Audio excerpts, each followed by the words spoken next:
Coming to you from the mountains and the plain, the only conservative voices brave enough to push back. This is the Conservative Daily Podcast with Joe Otto. That's what the Second Amendment was designed to do. If you're going to do something to nullify or take away my rights under the Constitution, come get it.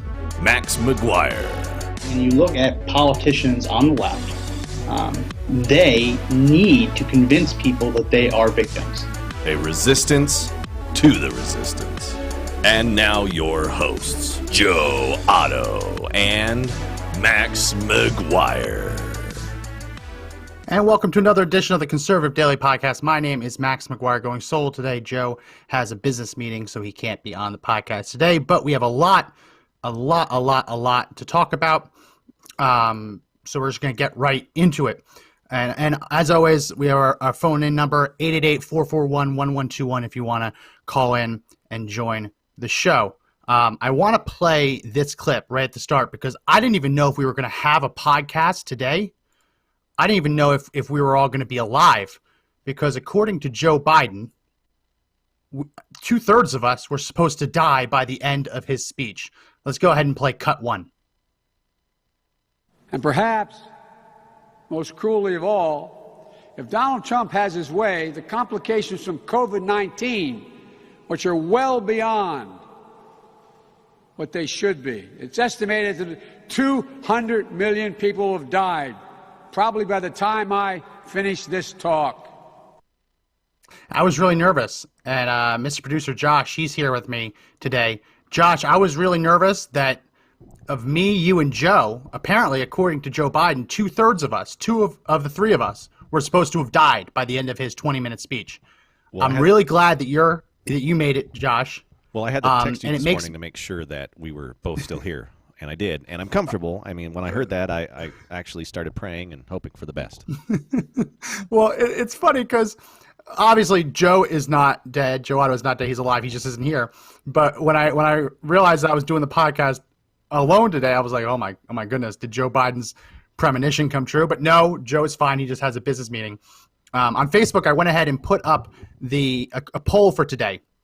What will the Democrats accuse Trump's nominee of doing in order to derail the confirmation process? And we put four options up: racism, criminal activity, sexual misconduct, or in the case of Amy Coney Barrett, being too Catholic.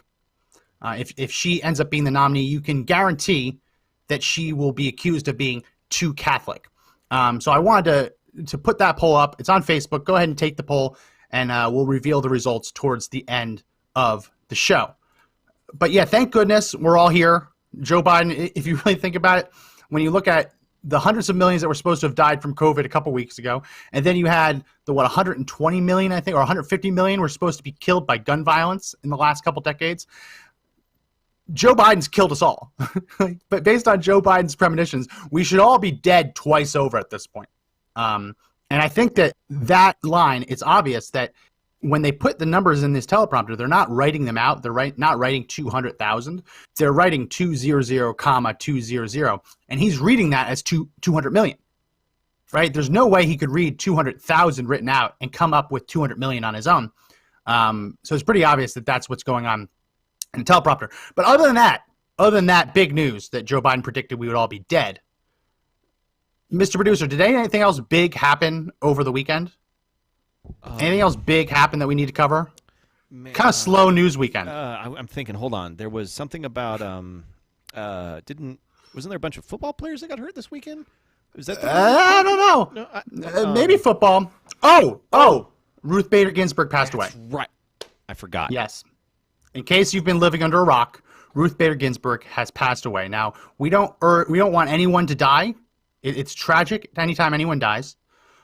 We had been calling on her to resign years ago, months ago, because anyone objectively watching what her doctors were selectively releasing to the public, it was obvious that cancer had metastasized in her body. They went in for, I believe, to add a bowel stent, and they discovered cancer in her lung, and they removed the lung cancer, and then they're dealing with other cancer. It was obvious they had metastasized. We had long urged her to retire with dignity and enjoy the final months or however long of her life with family and friends. she decided to stick around as long as possible because she wanted to hold the seat as long as possible. She didn't make it past the election. The Constitution gives Donald Trump the authority to nominate a successor, and he's going to do that. Trump has said he's going to wait for Ruth Bader Ginsburg's funeral.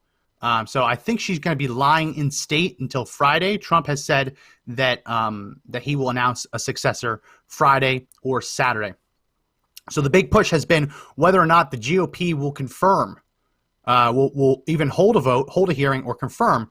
And that's what we've been pushing for all weekend. We're going to continue pushing this week because never underestimate the GOP's ability to stab conservatives in the back. Never underestimate it, right? The fact that we have 53 Republicans in the Senate and we're running around to see if we have 50 votes to add a Supreme Court justice shows you just how cowardly and spineless many of these Republicans are.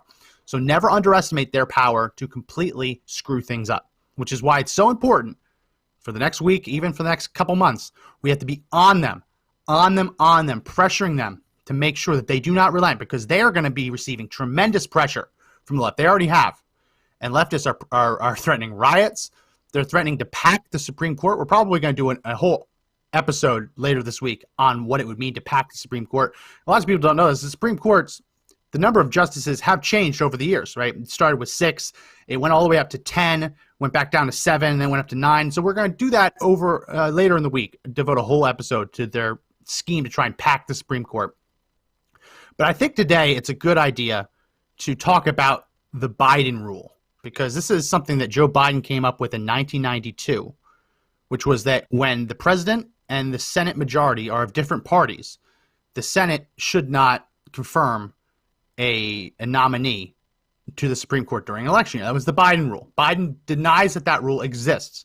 But like always, the internet is forever and videotapes are forever. So this is let's go ahead and play this CBS piece covering the Biden rule. Let's play cut 4.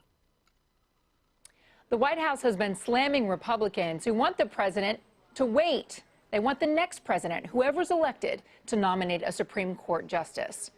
But in June of 1992, then Senate Judiciary Chairman, Senator Joe Biden, essentially expressed the same view when he was talking about the possibility of having to hold hearings on a new justice nomination before the November election.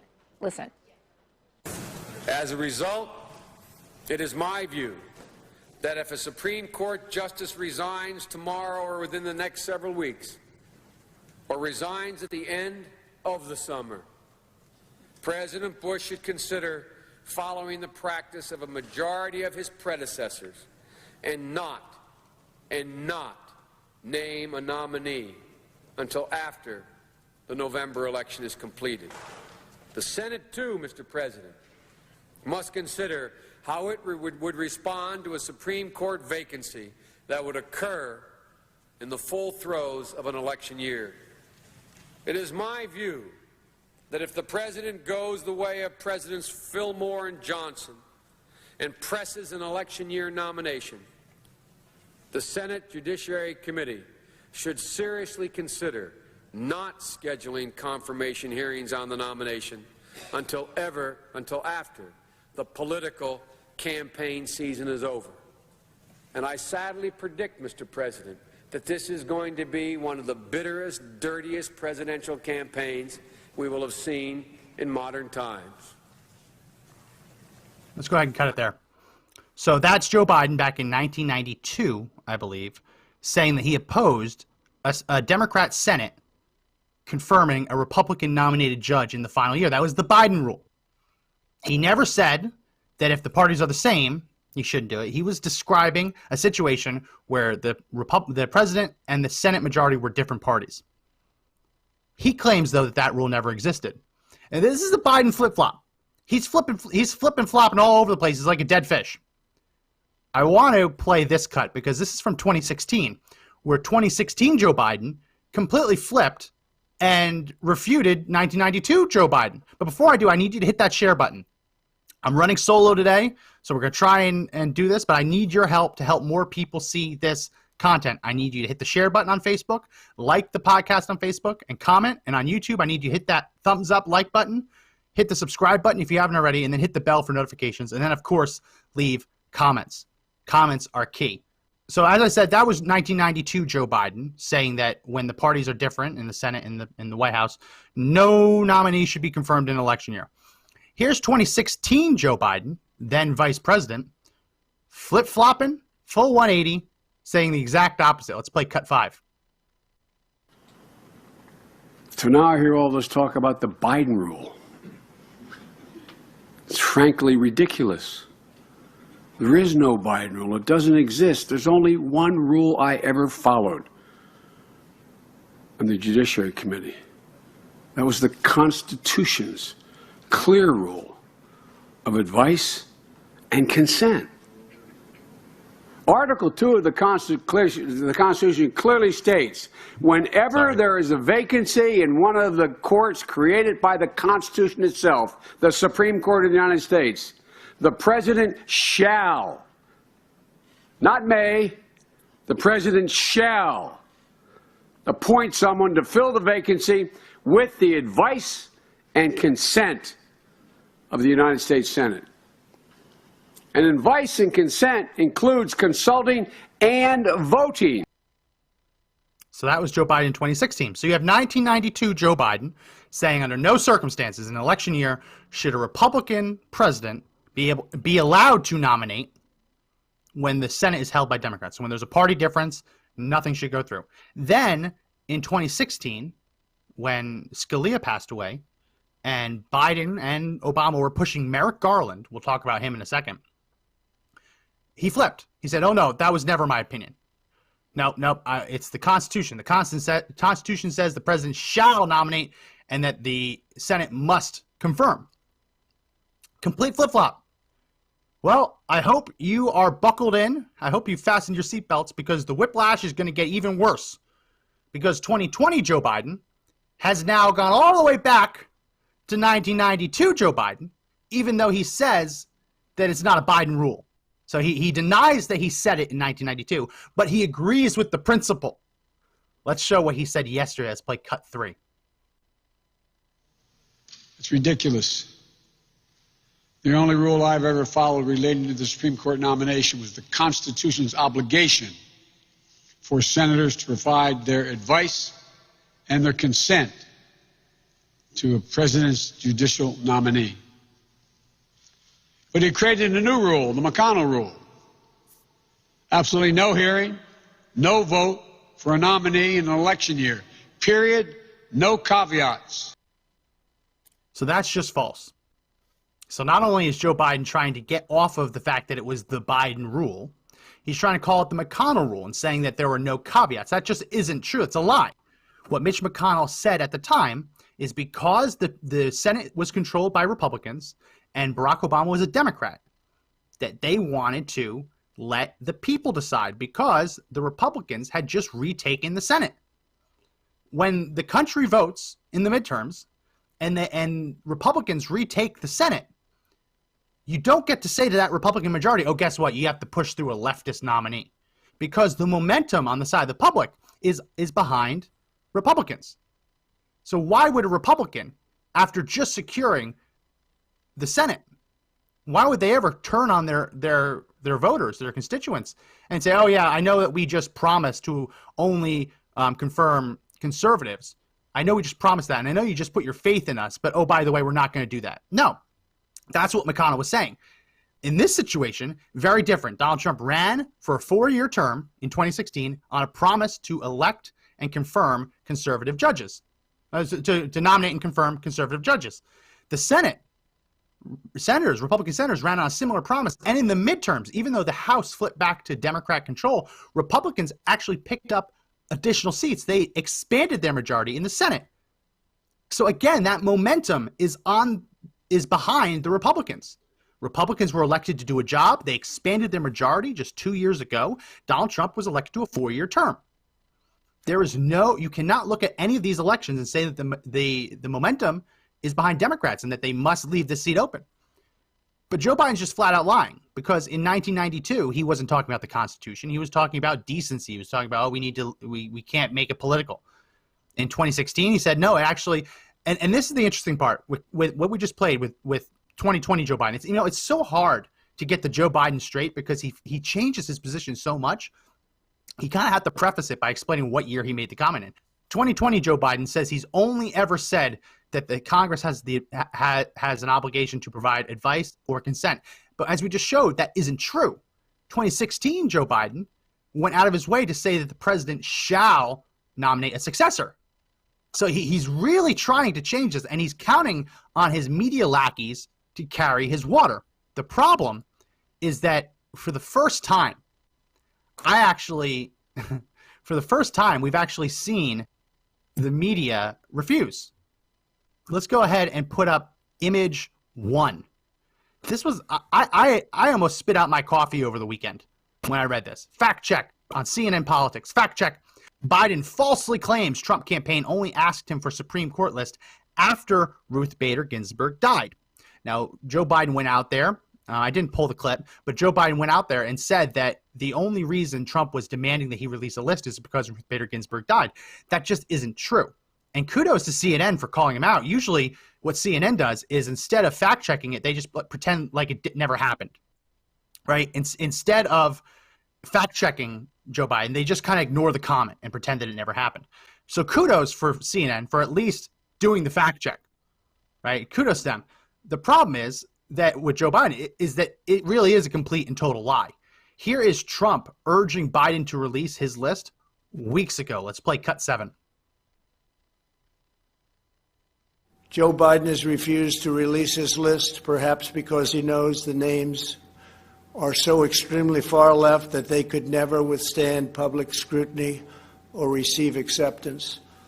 He must release a list of justices for people to properly make a decision as to how they will vote. It is very important that he do so. So that was, I believe, on September 9th. That is when Donald Trump released his latest list. Mr. Producer, let's go ahead and put up on my screen. I just want to confirm this.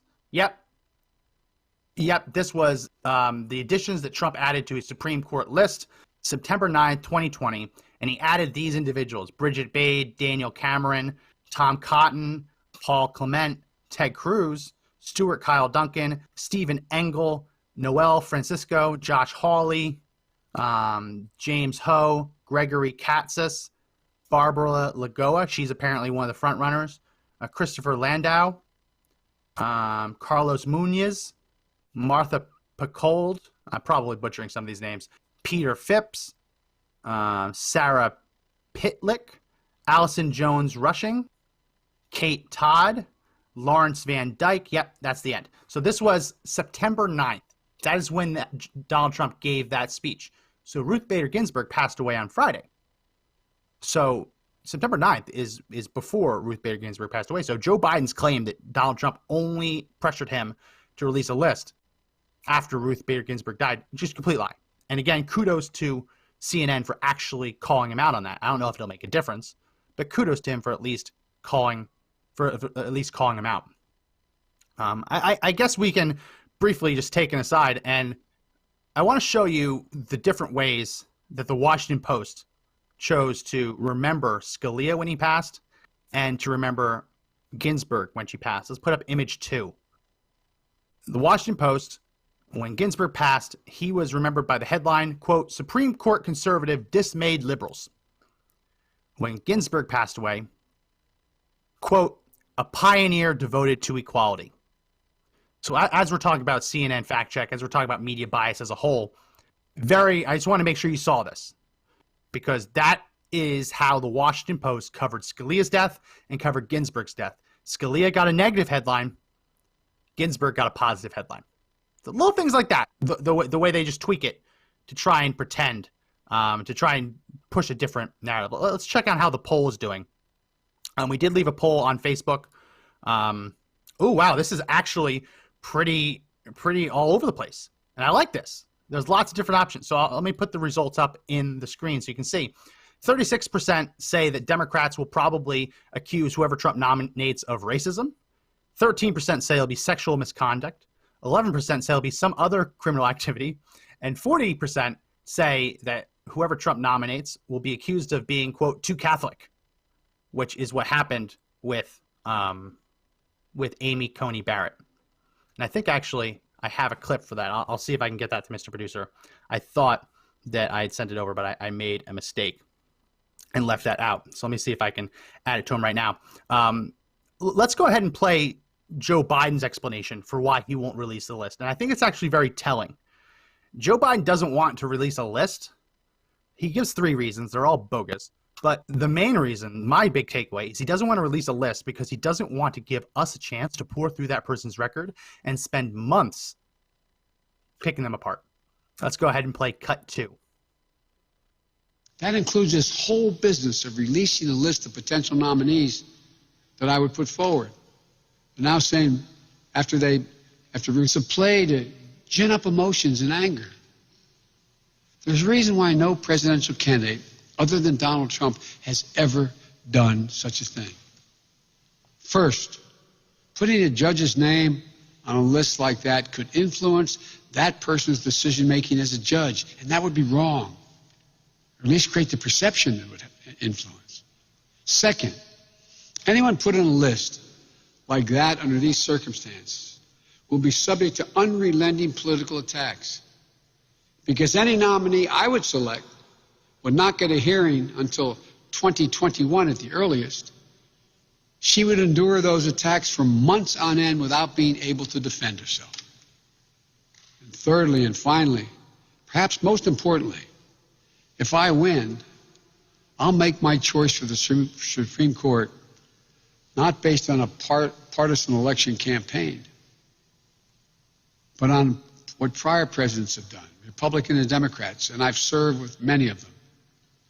Only after consulting Democrats and Republicans in the United States Senate and seeking their advice and asking for their consent. It says advise and consent the Senate. So that's a lie. That's an absolute lie. Mr. Producer, I'll email you the video right now. I just tried to send it to him over Facebook Messenger, but it didn't work. So I'll email it to you right now. That's a complete lie. He's saying that he's going to wait because he wants to make sure that he gets the advice and consent of Republicans, but he's already determined that it's going to be a black female. So you can't say that you want to give Republicans a shot at helping you decide when you've already narrowed it down to a woman and already narrowed her down her ethnicity or her race to being black. And let me scroll up and find it. Great comment. Mark says they want Michael Obama. That's a dig on Michelle Obama. They want Michelle Obama on the seat. I think that's probably why. I do think that that is certainly a possibility that Biden would intend to nominate Michelle Obama or Big Mike, however you want to describe her. I think that makes a lot of sense. And if he was to announce that his plan was to put an Obama on the Supreme Court, he is done. You will bring conservatives out of the woodwork you didn't even know existed. But I think that's a really interesting prediction. But yeah, no, Joe Biden's the first part actually is honest. He doesn't want to tell you who his list of nominees are because he knows that they cannot stand up to scrutiny. That giving us, people like us, the ability to fact check them, to dive into their past, to tell everyone what they're all about, giving us months to do that would tank any nomination. It absolutely would. You saw what they did to Kavanaugh. You saw what they did to Gorsuch. If the left had months knowing that Kavanaugh was the one, if they had months to do that, yeah, they would have picked him apart. They would have called him a racist years ago. But no. I mean, I think that makes sense for why Joe Biden wouldn't want to release his list. And I'll say this again, if you haven't already on Facebook, make sure you hit that share button.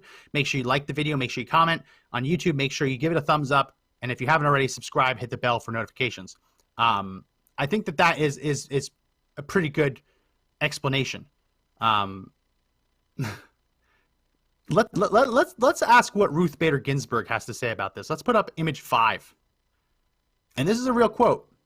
There is nothing in the Constitution that says the president stops being president in his last year. End quote. That is a quote from Ruth Bader Ginsburg in 2016. And what she is saying is that the president of the United States is elected to a 4-year term, and there's nothing in the Constitution that says in the final year they stop being the president and they stop having an obligation to fill a vacancy.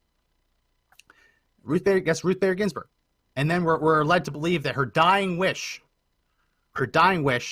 is to make sure that her seat stays open until there's a, quote, new president. I think that's very telling. I haven't seen anyone else dive into this. But when she says a new president, if Donald Trump wins, he's not a new president, right? He's re-elected. He's inaugurated for a second term, right? If she wanted to truly make this a fair deathbed, like, request, she would say, I want until after the inauguration, right? But that's not what she actually wants. She wants a new president installed, not Donald Trump until Donald Trump is inaugurated. She wants a new president. Lots of people have looked at that and says, oh, well, she's talking about after the election. Now, if you actually read the language, if she actually said that, she's not talking about wait until after Donald Trump wins the second term. She says wait until there's a new president installed. I haven't seen anyone else. Maybe I'm just nitpicking it, but I haven't seen anyone else cover it in depth. Let's look at what Obama was saying this time in 2016, because sure, if Republicans are hypocrites, we'll call them out. I think that there was nuance to that McConnell promise in 2016. I think there was enough nuance there to give them political cover, to say that, hey, the Republicans control the Senate, Democrats control the White House. That's a different situation now, and Republicans expanded their majority in the last midterm in the Senate. There's no precedent to stop a nominee at all. I think the bigger story is how hypocritical Democrats have been, because every single one of these people are on record saying that Merrick Garland must be confirmed. That he must be confirmed. Let's look at what Obama was saying. Let's go to image 3. So this is a tweet that Barack Obama sent out on August 30th, 2016. Summer is almost over, Senate leaders. # do your job.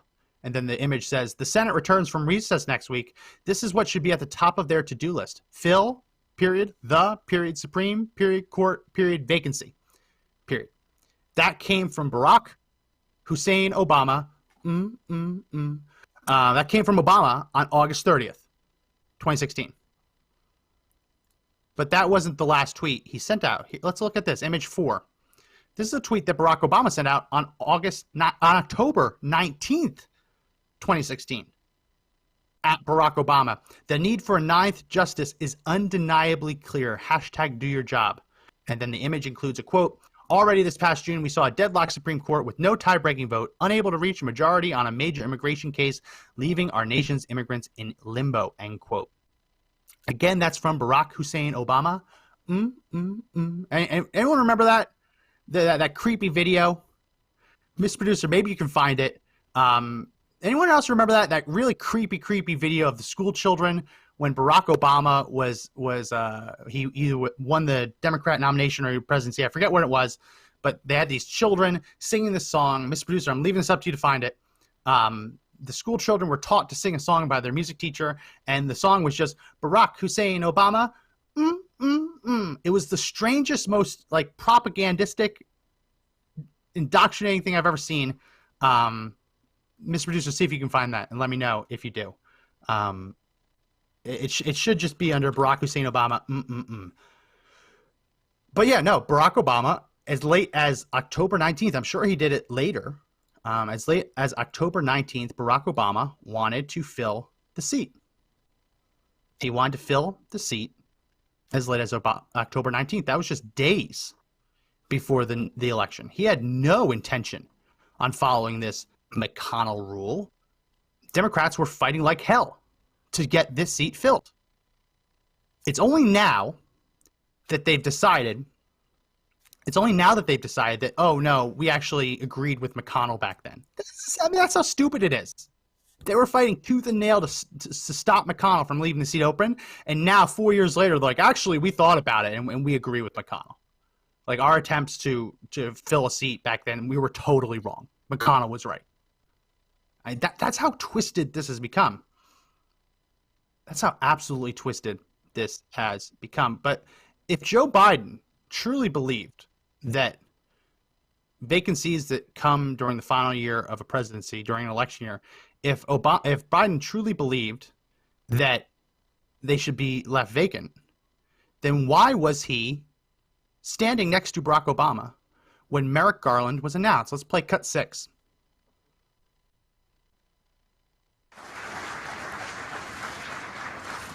Thank you, Mr. President. This is the greatest honor of my life. Does that look like someone who thinks that the seat should be vacant? It's also the greatest gift I've ever received, except, and there's another caveat, the birth of our daughters. Does anyone actually think that? Jesse and Becky. Let's go ahead and cut it. I just wanted to show you that he was standing right next to Merrick Garland when Merrick Garland was nominated, when he was rolled out at the White House. Does that Joe Biden look like the man who, according to 2020 Joe Biden, has always believed this? Does that look like the man who thinks the seat should be vacant? It certainly does it from my vantage point. Let me know in the comments section if you think that's the case. All right, Mr. Producer says he thinks he found it. He might have found Barack Hussein Obama. Let's see if he found it. Mr. Producer, let's play the video. To make this country strong, yeah. Barack Hussein Obama. He said we must be fair today. Equal work means equal pay. Barack Hussein Obama. He said we must stay the same and make sure everyone gets a chance. Barack Hussein Obama. He said red, yellow, black, or white, all are equal in this sight. Barack Hussein Obama. Yes. Barack Hussein. Okay, now everybody, let's sing it together on the count of three. All right. Yeah. I like that. 1, 2, 3. Barack Hussein Obama. He said we all must say All right, cut it. Max? That's yeah. Real quick, I thought I heard Joe Biden say something like that too. Like he would go, No, that's not him going. That's just him smelling the nearest head of hair. I was confused. I'm sorry. But I appreciate you. That was finding that. That's a problem of my own creation. I asked for it and I got it, and I hate myself for asking for it. But I actually got it wrong. It's not Barack Hussein Obama. It was actually Barack Hussein Obama. He is a Marxist leftist, going to ruin the country. That would be my verse if I got to write it. Stephanie says, "Well, that's creepy." It is. It is. I don't know why I asked for it, but I got exactly what I asked for. Julie says, "I just got a headache." Sharon says, "Never saw this before." Oh wow, that was a big. Sharon, if you didn't see that, that was all over Hannity, circa 2008. He played that every night. Hannity always does that. He always repeats the same talking points. He goes by repetition, trying to pound the same points home. Rick says, "I hate you too." Mark says, "Please don't show that again." Karen says, "That's terrible." Yeah, we won't play it again. But kudos to Mr. Producer for finding it. I have to imagine that if you just search creepy school children singing about Barack Hussein Obama, it's probably an easy find, though. But let's talk about we got off on a sidetrack of like indoctrinated children. But yeah, no, so they've completely flipped. They've gone from saying that the vacancy must be filled, that the Constitution says the president shall fill it, and that the Senate has an obligation to fill it. Now they're saying, oh, everything we said, remember all that about we wanted to fill the seat, we were wrong. I mean, it's so nakedly political. And honestly, if I was them, I'd be terrified too. I absolutely would be terrified too, because they're realizing that they're so close to losing everything. They're absolutely so close to losing everything. Mr. Producer, do you have that clip of that I sent you over Facebook? It's the Amy Coney Barrett. I want to play that because if you want to get a feel for what this confirmation process is going to be like, this is what's in store. They called Kavanaugh a rapist who was a drunk, and he showed up with his calendars, which was amazing that he still had his calendars from childhood years. And he's like, no, I never could have been at a party because I was here. This is my calendars. They were willing to drag him through the mud. Here's a clip from Amy Coney Barrett, largely considered to be one of the front runners for Donald Trump to nominate. Here's a clip of her being grilled by Dianne Feinstein about her Catholicism. Let's go ahead and play that clip, Mr. Producer. Law is totally different. And I think in your case, Professor, when you read your speeches, the conclusion one draws is that the dogma lives loudly within you. And that's of concern when you come to big issues that large numbers of people have fought for years in this country. So I want you to picture wrinkly Dianne Feinstein. I want you to picture her with a robe over her head. And imagine that it's a dark scene, and she is one of the Sith. If you don't know Star Wars, she's one of the evil bad guys in Star Wars. You could take that very line and add it to a Star Wars movie, and it would fit. The dogma lives within you. Like, what is that? Saying that she can't be a appeals court judge because she's too Catholic? Because she has a faith? Amazing. There was a trending topic on Twitter. Let me see if I can find it. This morning, I was shocked. I said, I asked myself, did Twitter just decide that they had found Jesus? No. What was trending on Twitter was Kingdom of God. And I was like, did they just find Jesus? No. They're criticizing Amy Coney Barrett because she said that's her job to pursue a kingdom of God. And that's not a radical statement, right? That's more of a metaphysical statement than an actual, like, religious dogma. It's the idea of you want to live your life as the best Christian that you can, and you want to advance towards this kingdom of God, this perfect world. But they were criticizing her. Let's see if I can find it. Criticizing her for daring to say kingdom of God.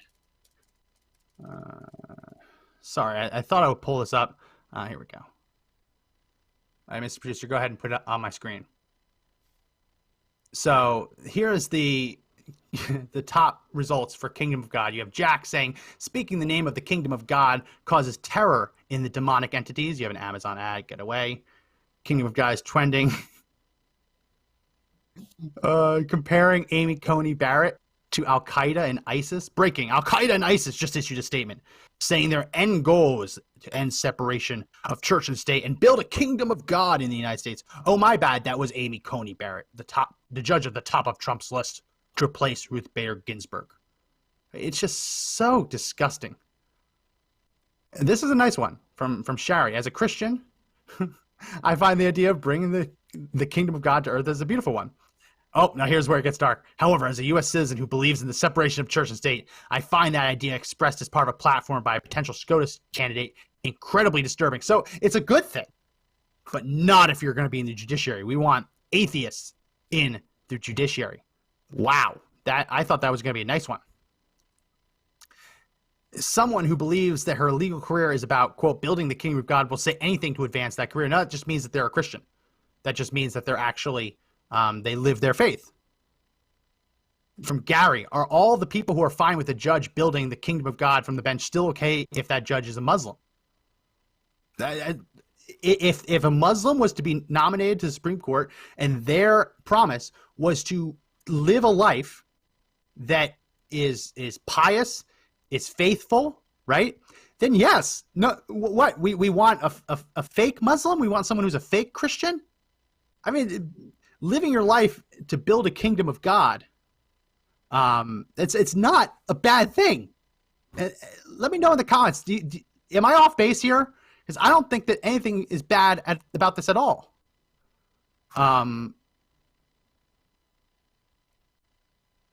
Yeah, they're criticizing her for not believing in church and state.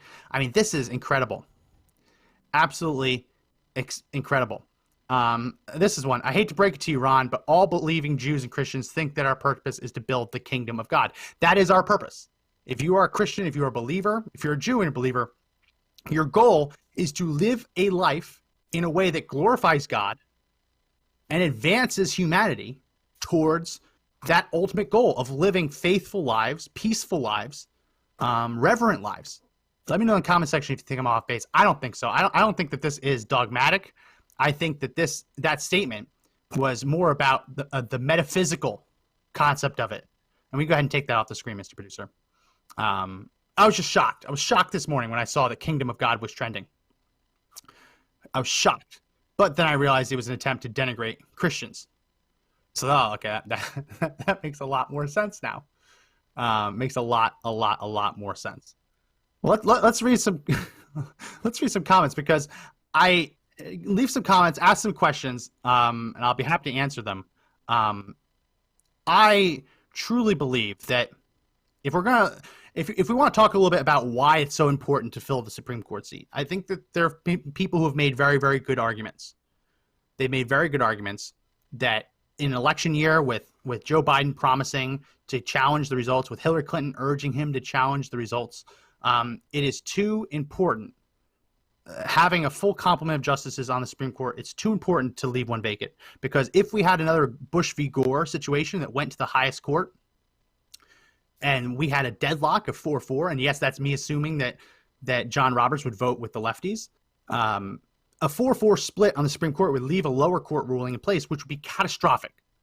It would mean that the nation's highest court would be unable to determine an election outcome. You can't do that. You can't go into a contested election unable to turn to the Supreme Court and say, definitively, you have to decide. We can't do that. One. There's the other issue that, hell no, are we giving up the opportunity to replace Ruth Bader Ginsburg with a conservative? Hell no. We're not. Now, it is time to advance the conservative causes. It is time to advance the pro-life cause. It is time to advance pro-gun, pro-Second Amendment. It's time to advance limited federal government, federalism, right? It's time to do all the things that we've been promising, that we've had promised to us. It's time to actually do it. But I truly think that the most important reason to fill that seat is to strip John Roberts of his ability to cast a deciding vote. John Roberts is supposed to be a conservative, but far too often over the last couple of years, he has flipped and voted with the Democrat-nominated justices. He did that on Obamacare. He did that on DACA, right? He's done this on major, major cases. And even though it was supposed to be a 5-4 majority of conservatives against liberals on the Supreme Court, when Roberts flips, all of a sudden that makes it a 5-4 majority for leftists. Adding another conservative to the bench at best makes it a 6-3 court for conservatives. But if John Roberts was to flip and get a conscience and flip, he wouldn't be able to change the outcome. I think that is one of the most important reasons that we have to fill the seat. We have to strip John Roberts' ability to cast deciding votes, because as conservatives, it's obvious we cannot trust him to rule the way he has, to decide the way he has suggested that he would. Right? He has, the entire time he's been a conservative, and all of a sudden the last couple of years, he's decided to, all of a sudden he's just going to start voting with the liberals on liberal causes every now and then. Can't have it.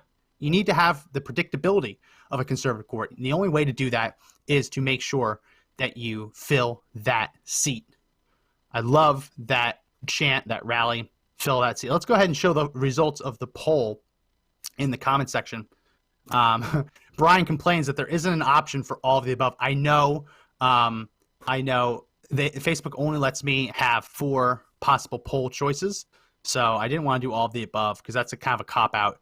I want to just pick one. But our question today was, what will Democrats accuse Trump's nominee of doing to derail the process? And we're saying this completely blind of who's going to choose. 38% said they're going to accuse the nominee of being a racist. 9% said sexual misconduct.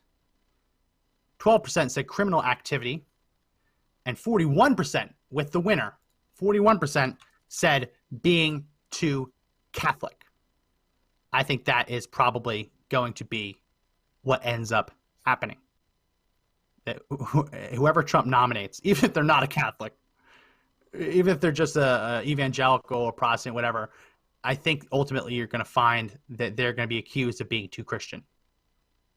Because Trump, to his credit, is saying that he plans to nominate a woman, which I think you don't need to do that. Obviously, we want a merit-based thing, but I do think that avoiding the optics of replacing a feminist icon with a male justice speeds up at least a little bit that confirmation fight. At least it's just from the optics. I think it's very, very helpful from that perspective. But on the other side, Ruth Bader Ginsburg was Jewish, and replacing a Jewish woman with an evangelical Christian or with a Catholic, devout Catholic, that's going to obviously be, and we can see that it's not a surprise that all the leftists are all talking about kingdom of God today. They got their talking points, and that's what they're going to do. That's what they have to talk about. Mr. Producer, if I had to predict how this confirmation process is going to go, I have one prediction. Mr. Producer, go ahead, put up my screen. This is what's going to happen.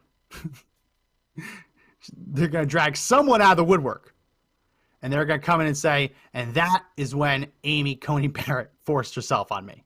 I mean, they've already shown that that's their playbook, right? They might even drag her out again. They might even drag her out again to do it and say, oh, don't worry, I never told anyone about it, but don't worry, I talked to my beach friends, and they vouch for me. I think they're going to try and find something sexual.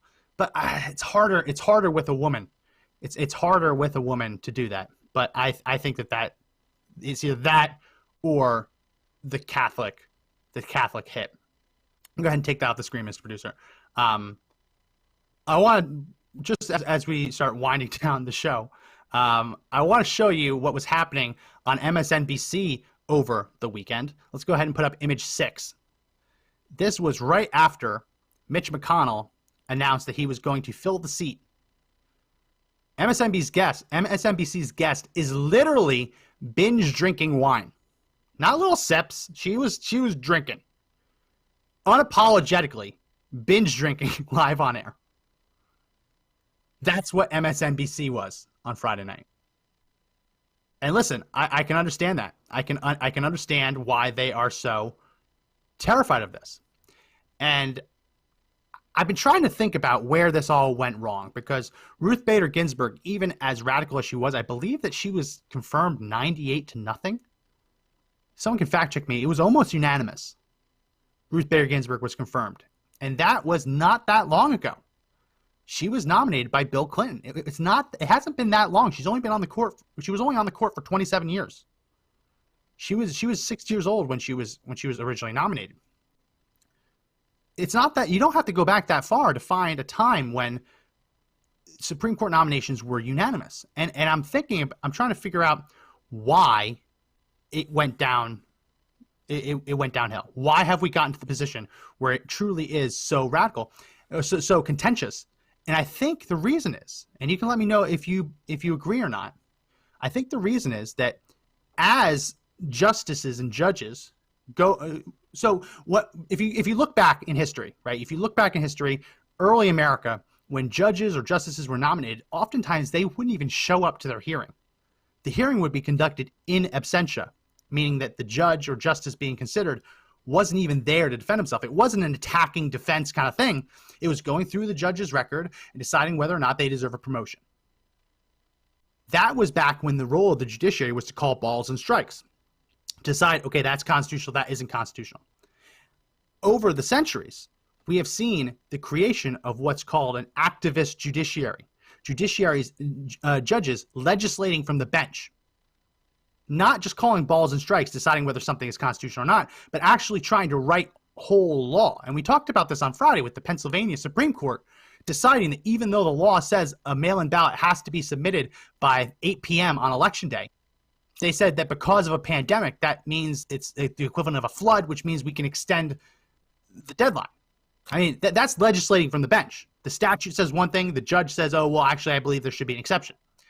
As judges became legislators wearing those robes, it is understandable that the legislators would want to spend more time on that nomination, right? Because at that point, you're not just confirming someone to call balls and strikes. You're confirming someone who you know is going to be doing your job for you.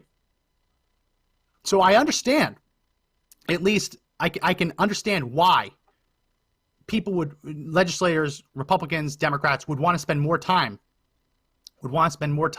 considering nominations, because it's not just there to call the balls and strikes anymore. They are legislating from the bench, so it's only fitting that Congress would want to take a little extra time before ceding that authority over. It is important to note that when Ruth Bader Ginsburg did pass away, I think it was like 46, 47 days before the election. Ruth Bader Ginsburg was confirmed in less time. I'll say that again. Ruth Bader Ginsburg, when she was nominated, it took less time to confirm her than there are days between now and the election. So when Democrats say that there's not enough time, first of all, the deadline is in the election. Deadline is not the election.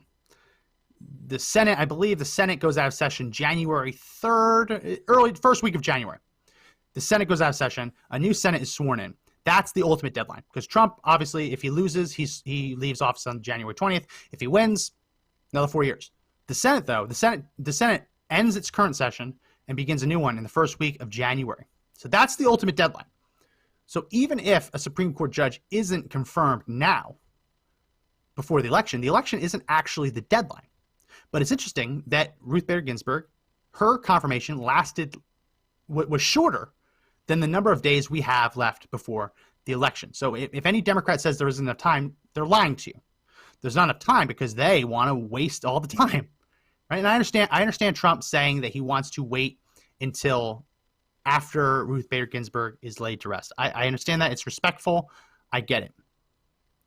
But at the same time, that's a week. He's talking about announcing a name on Friday or Saturday. I mean, if Trump actually is doing that, I would not be surprised if Democrats start saying, okay, yeah, her funeral's in 45 days. Right? Like that is what I expect Democrats to do, because they're already promising to riot. I mean, you look at social media all over the weekend, people are posting, if the GOP fills the seat, we riot. Well, first of all, who's we? Because we've been led to believe by media and even by the FBI that Antifa isn't an actual group. That's the craziest thing, right? The FBI is contending that Antifa isn't actually a group. It's just a bunch of individuals with united beliefs that spontaneously all show up to the same place with shields and clubs. Anyway, that's what we're led to believe, right? But it's completely bogus. It's completely bogus. But with Supreme Court nomination, they're threatening violence. They're threatening riots in the street. They're saying nothing is off the table. That's what Chuck Schumer said. Not just referring to public unrest, but referring to getting rid of the nuclear option if Democrats happen to retake control of the Senate. Why would they do that? Because then they could pack the Supreme Court. As I said earlier, we're going to have an episode this week all on what it means to pack the Supreme Court. So I'm not going to go too far into it now. But the gist of it is, the Constitution isn't what decides how many justices are on the Supreme Court. It's not the Constitution. It's Congress. Those are acts of Congress. So originally there were 6 justices on the Supreme Court. And I guess eventually they said, hey, we can't have an even number. So they went up. They went up a little bit more, and they went down, and they went up. It's varied a little bit. FDR tried to pack the Supreme Court. He wanted to push through an amendment that said anytime a Supreme Court justice gets over the age of 70 and refuses to retire, then you could pack it with more justices up to 15. That was what FDR tried to do. He failed, right? But what Democrats are threatening to do, and again, we're going to cover this on an episode later in the week, they're threatening to pack the Supreme Court, which is if Donald Trump fills the seat, okay, fill the seat. If there's ever a Democrat Congress and a Senate and a president, they will change the law just to add 2 more Democrats to the bench. Say, okay, well, you took our seat away from us. We're just going to add 2 more and then change the entire balance of the court. And I guess they'll just keep doing that until they get their way, until they find a majority that they like. I mean, it's so childish. It really is childish. Brian says, yeah, it absolutely is a terroristic threat. Yeah, I think he's referring to the riots, but yeah, it is. It was a terroristic threat, and you hear this. And listen, it's easy to believe them, right? These people have been burning down cities all summer. Why? Because a drug addict died in police custody while high on a lethal dose of fentanyl. That's what happened. Listen, no one should ever die when they're in police custody, but I'm not going to pin it on police when the guy had a lethal dose of fentanyl in his system. I'm just not. He had a lethal dose of fentanyl, George Floyd did. Enough to kill someone. I mean, fentanyl's so bad, you get a little bit on your hand, on your skin, it could kill you right there. A couple of the little salts can kill you. Carfentanil is even worse. Carfentanil I think is a elephant tranquilizer. Carfentanil, which is a tougher form of fentanyl, a more potent form of fentanyl, if you get even a little speck on your skin, it can kill you. And George Floyd had a lethal amount in his system. He died. But because he died, they've been burning down cities across the country. It is not hard to believe that they will do the same to keep the Supreme Court open, which absolutely is a terroristic threat. But the biggest question I have is who's we? Because again, we're told that Antifa doesn't actually exist. But all these people are all organically are saying we will not let this stand. I mean, you had Pocahontas, Elizabeth Warren, over the weekend saying that we have to take to the streets. Really? Elizabeth Warren, that's a terroristic threat. Absolutely is a terroristic threat. So yeah, it's going to be. Oh, Mr. Producer did just fact check me. I was off by a couple. Ruth Bader Ginsburg was not 98-0. She was 96-3. I apologize. I must have gotten her confused with another justice. 96-3. So I apologize for that.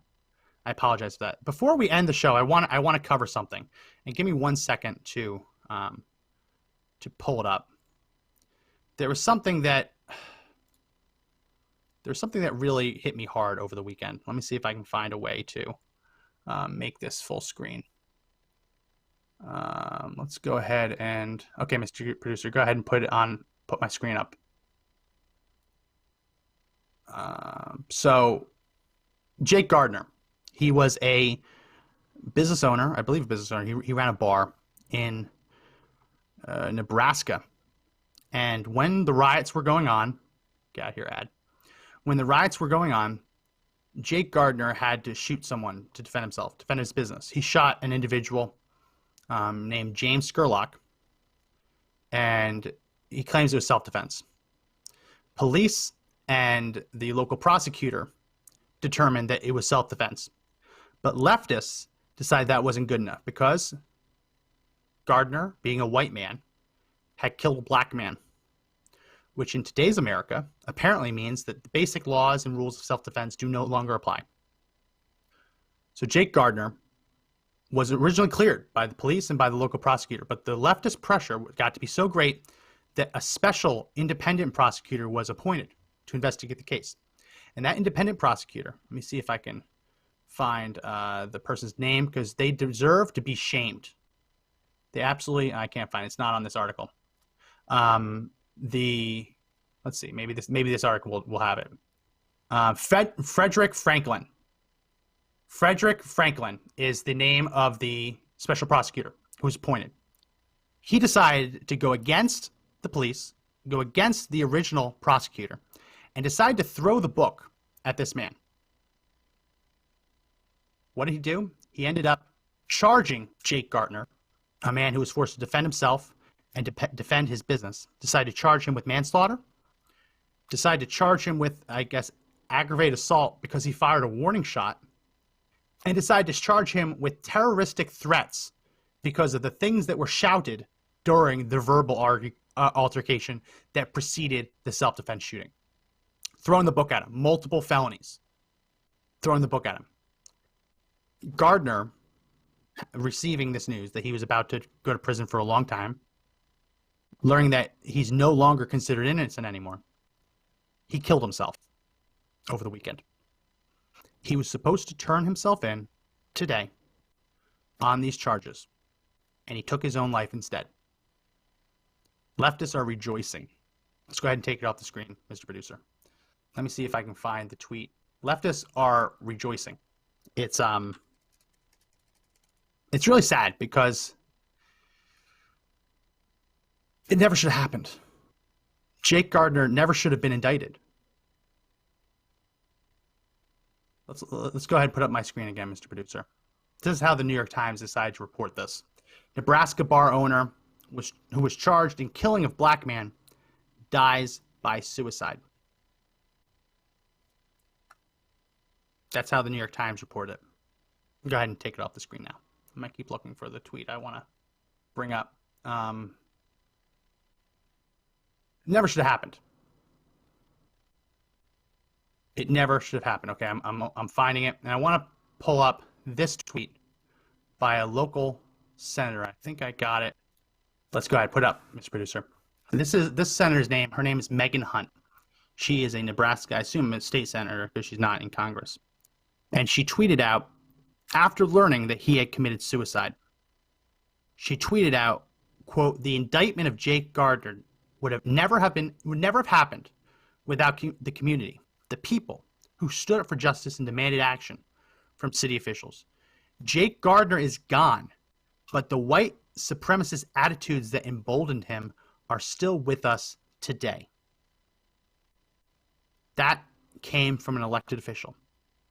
Not only is she smearing someone as a white supremacist, not only is she belittling the fact that he took his life, but she actually admits that the only reason he got charged and was not basically assumed to be innocent under the state's self-defense laws is because the mob demanded it. The mob demanded it, so he was charged. Even though it was self-defense, everyone else who had looked at it said it was self-defense. Because the angry mob demands it, he was going to be thrown away for a long time. And I have no idea what was going through his head. But when faced with that prospect, he decided to kill himself instead. Linda's asking if this man had already been justified, then how could he be recharged? Isn't that called double jeopardy? No, double jeopardy is the idea that if you are indicted and found innocent, you cannot be indicted for the same crime again. Likewise, the famous movie, I think it is just called Double Jeopardy, famous movie, if you are wrongfully convicted of a murder, saying that you murdered someone and you served the whole jail sentence and you never actually killed that person, and that person's out there alive, you get out of jail, technically you can go and kill that person, because you cannot be charged with murdering the same person twice.